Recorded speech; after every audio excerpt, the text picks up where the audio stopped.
problem with burning coal as an electricity source is if you continue to burn coal, you're always going to continue to produce the toxic byproduct, which is coal ash.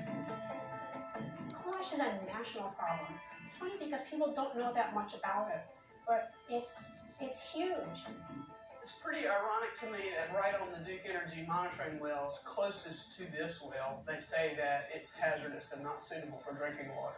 I couldn't hardly hear what they were saying to me because I was. And the sad thing is there's hundreds of these coal ash piles around the country.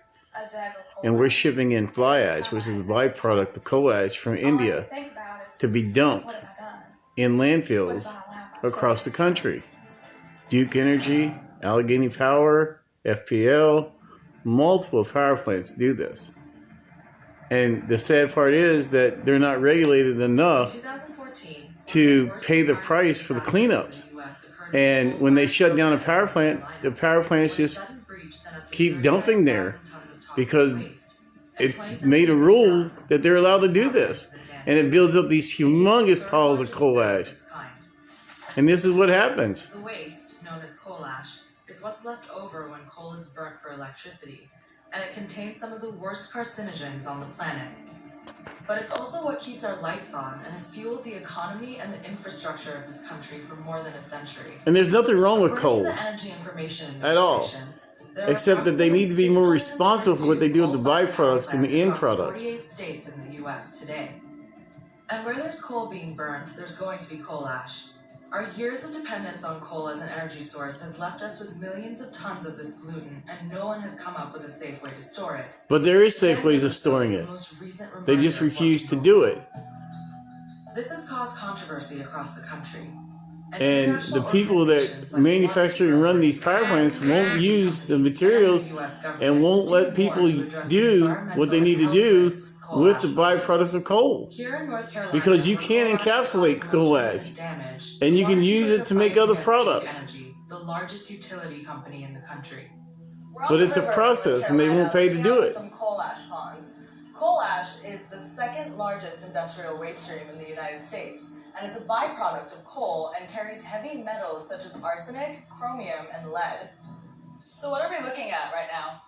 This is Duke Energy's Cliffside Power Plant on the banks of the Broad River. It's a coal-burning power plant, and the problems with that are it discharges coal ash into the Broad River. There's ponds across the state of North Carolina at 14 power plants, and all of them pollute the groundwater.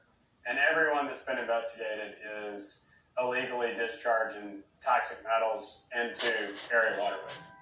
Coal ash contains some 15 toxic heavy metals, including many of the most dangerous substances that naturally occur on Earth. They have been known to cause health issues ranging from asthma to cancer. Burning coal is pretty costly. You know, people say it's this great cheap energy. Well, that's not true because it's not costly because you can do things to get rid of the coal ash. You can encapsulate it. You can do things. It costs about 85 cents a pound to get rid of it. You can do it for $700 a ton. It's not that costly to get rid of. And coal is one of the safest things on Earth to use. But the coal companies, the power plants, and everybody like that need to understand that they need to pay someone to take care of this product. It's huge. Because coal ash is generated wherever we burn coal in power plants, then wherever we have power they plants refuse that burn to do coal, it. we have coal ash. I've tried to contact many of the electric companies to talk to them about getting rid of the coal ash, but there's no response to it because million tons of it is generated every year. they're not held back. Listen to this again. I'm going to play this back. I'm sorry.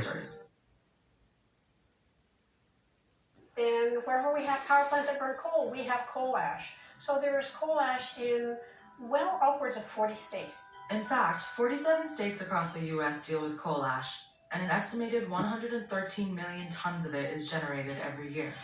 That's a lot of coal ash. But it can be used for other materials, but they refuse to pay to have it processed for that reason.